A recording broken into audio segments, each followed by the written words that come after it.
All right, welcome back to the One Bar and Lupagus show. I am Lupagus, and we are SKOL'ing with the enemy.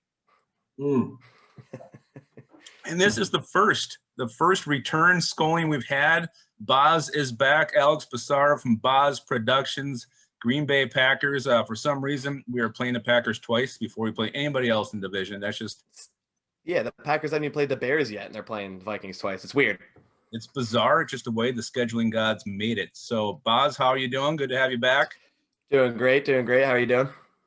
Well, I'm doing good, but, Vikings-wise, not so well. Kind of a tale of two seasons here. Before we get into anything, though, and I got to thank you for something. You mentioned in the first SKOL'ing with the enemy a certain breakout player on the Packers. That was Robert Tonyan. Yeah. I picked him up in a fantasy league. That week he went off. I won 3 games just because of him. So thank you for that. Appreciate it. I have a little bit of insight sometimes. You do. I'm listening to everything you say. Yeah, Bob Tonyan sounds like the guy who borrows your snowblower and doesn't bring it back. But yeah. Hell of a stretch there. Hope he's ready to go this week because I need him. Yeah, he's a good player. All right, so we kind of mentioned it to start here. Vikings 1-5, Packers opposite 5-1. No one really saw the start coming for the Vikings, but as a Packers fan, are you taking a lot of pleasure in their misery, in our misery? I mean, I think if any Packers fan said no, they'd be lying. I think so. On the field, I think Bears and Packers are a great rivalry, but on like fan bases, I think Vikings and Packers are a bigger one. I think we clash a lot more than anyone else in the league, personally. Especially, I don't know if you frequent Twitter a lot, but it's pretty wild over there. One of the things in the offseason was the big thing going around that Kirk Cousins is the best quarterback in the NFC North. This is just, more fuel to Aaron Rodgers' fire. And now we see what's exactly going down. You guys are pretty much already jumping ship on Kirk and you want to tank for Trevor Lawrence. So, it is, give me a little bit of joy to watch, but at the end of the day, I do want to see good football played. Yeah, I gotta be honest. If it was the Packers in that situation, I'd be reveling in it. I would love it. So I gotta be honest with you. And where I'm at, we're right on the border town. So we got Superior, Wisconsin, just across that lake. So there's a lot of mix here. So it's your neighbor can be you're a Packers fan. We got the second televised game around here is Packers. So it's really, really intense where I'm at. So makes it all the more worse when the Packers are good. Yeah, definitely. Yeah. All right. So we talked about Aaron Rodgers. I mean, he's been on a freaking tear this year. Any insight as to why he's having kind of a resurgent season? Is he just pissed off because Jordan Love's in house or what? A lot of people think that. I don't think that's it at all.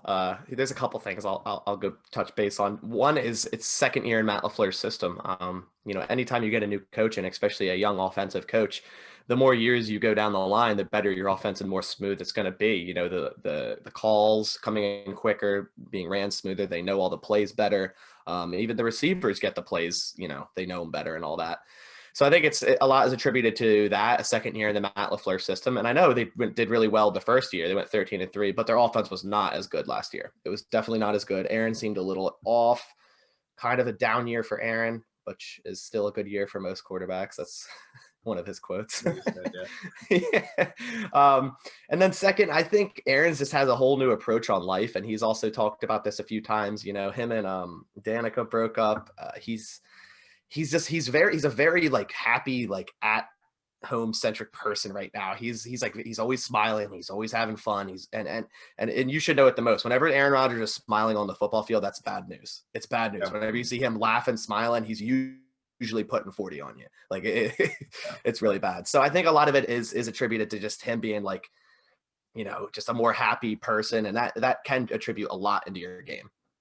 I gotta be honest with you. I'm not a big Aaron Rodgers fan, but when he said that, the line you said about bad year for him, it's a good year for most quarterbacks. I kind of like that. I like that little bit of He's swagger. Not wrong. Yeah, he's not wrong. Yeah, and when he's playing the way he is, I mean, you can't argue with him. And that's why a lot of. Go ahead. That's why a lot of people say he's arrogant, but like at the same time, he kind of has the right to be.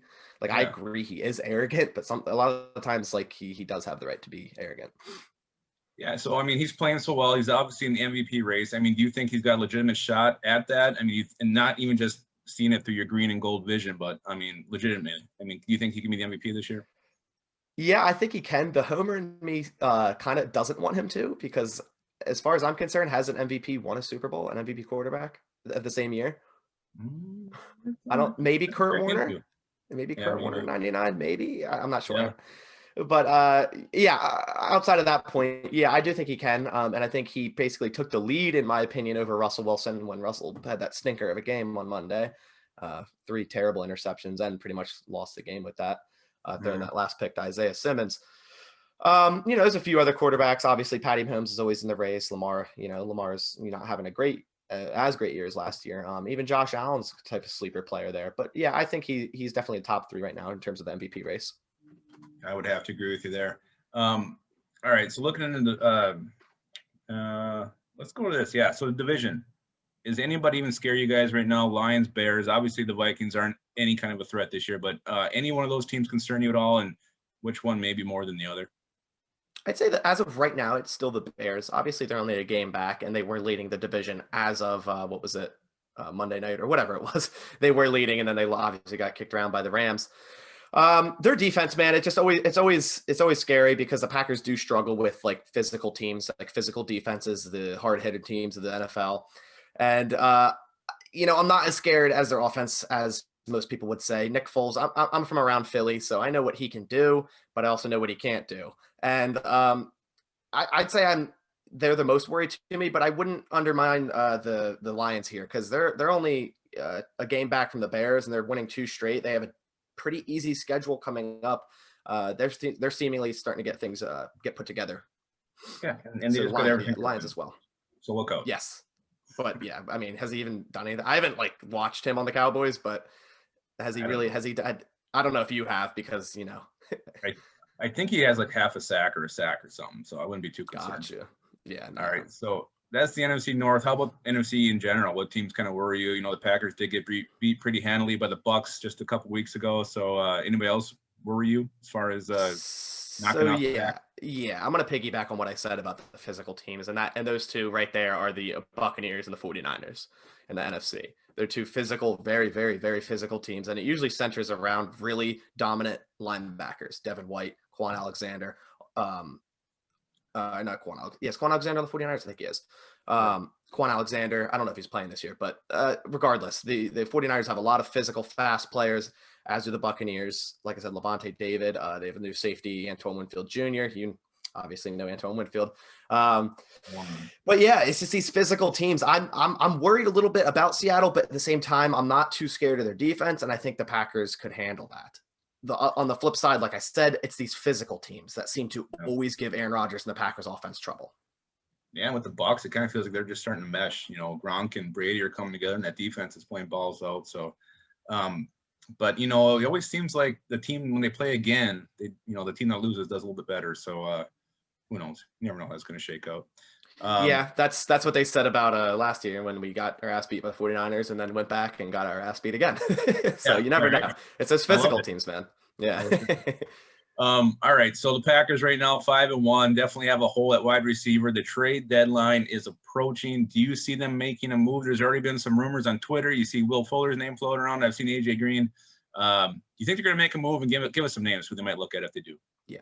So the general grand scheme of things is the Packers never really do trading. Brian Gutekunst is always calling around. He's said this for the 2 years or 3 years he's been GM. He's always been calling around. He always calls around just to try to, see how he can improve his team. Now that doesn't mean he's going to offer a good enough offer to get a player like Will Fuller. But like you said, Will Fuller does intrigue me a little bit. He's on the last year of his deal, so that's a little iffy because they have a lot of players to re-sign in the offseason. But one player that I would really like, and I would be willing to, if I was the GM in Green Bay, I would be willing to give up probably a second round for is Michael Gallup. He's a proven 1,000-yard wide receiver. He's a very talented wide receiver over there in Dallas. They have a stacked wide receiver room, and he's very cheap. He has a very cheap rookie deal still, and he's under $2 million for the cap hit for next year as well. So that's a really good one there. On the defensive side of things, a pipe dream would be Quinnen Williams. Top 3 pick there. Just crazy defender. I don't know why the Jets have said they wanted to shop him, but then again, it's the Jets, it's Adam Gase, so no one ever really knows. But Quinnen Williams would be a pipe dream there. But generally, I'm thinking like they're not going to do anything. Yeah, and they might not need to the way Adams and Rodgers are clicking right now. But yeah, You know, the thing you said, a second round pick for Gallup, that'd be a great deal because, you know, the Packers are probably just going to use that on a fullback tight end / kind of guy anyway. So you might as He's well 24. Gallup's, I think, 24, 23. He's young. He's very young. How are you going to get, I mean, yeah, you could get another Devonta Adams, Jordy Nelson, both second round wide receivers. But from day one, from the get-go, if you trade for Gallup right now, he will contribute. You know, Packers rookies, they don't seem to contribute for the first few years. Devonta Adams didn't. He had one breakout game his rookie year, divisional game against Dallas. Randall Cobb was the second rounder. He didn't do much his rookie year. He was a return guy, fifth string wide receiver. Jordy Nelson didn't do anything for a few years. So these receivers they draft, they don't come in right away and contribute. So Gallup would. That's where it interests me. Yeah, if they got Gallup, it'd be absolutely horrifying. So yeah. I think everybody in the NFC would take notice and be shitting their pants on that one. Just a couple more here. So season-wise, which Packer has kind of been the most disappointing so far? You know, the guy you kind of just expect a little bit more of this year, and you haven't seen it. I was talking to you earlier before we started this. Definitely Marquez Valdes-Scantling. He leads the league in drops for qualifying targets and snaps. He's just time and time again, he gets all these chances. Like, how many chances do you get to be a premier wide receiver with Aaron Rodgers and keep messing up? Not many people can say that. He's had way too many chances. He has just not held up to his standards. He's just not a good outside guy. I don't know. He's a good depth guy, but I wouldn't start him every week of the year. It can't happen. And I'm glad Allen Lazard's coming back this week. Yeah. All right. Well, flip side of that, who's a guy who's maybe done a little bit more than you expect, who's kind of impressed you this year? Anybody sticking out there? So I'm going to go with a dark horse here. Not many people would say, but I'm going to say Billy Turner, the offensive tackle. A lot of people, when the Packers signed Rick Wagner, the right tackle from Wisconsin, who was on the Lions, they thought he would take over instantly. Like, he would be the new right tackle. Billy Turner might slide into guard, or Lucas Patrick would take it over. But Billy Turner has played exceptionally well. When he's played at right tackle, he's out with injury first couple weeks. I don't think the Vikings played him. I think they played some other linemen. But since he's came in, he's been very good at right tackle. And then even last week, David Bakhtiari's out with injury. He slides over to left tackle, and you can't tell a difference. That's saying something. So he's had a very good year. I think the Packers really did play him out of position last year at right guard, and when they had Bulaga at right tackle. So I think he's finally playing his natural position, and it's showing.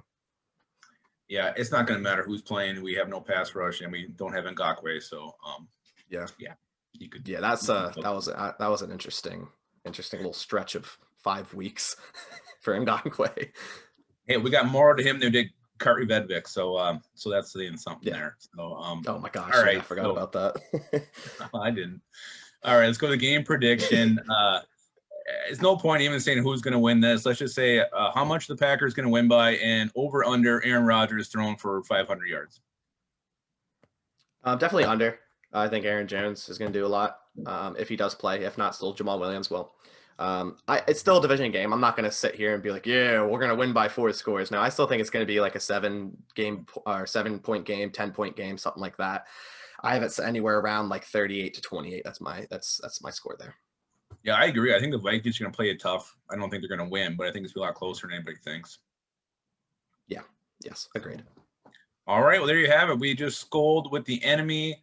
Basaraski Productions. Be sure to check him out, even if it's just going to his YouTube channel and just trolling him, leaving him nasty comments. We don't care.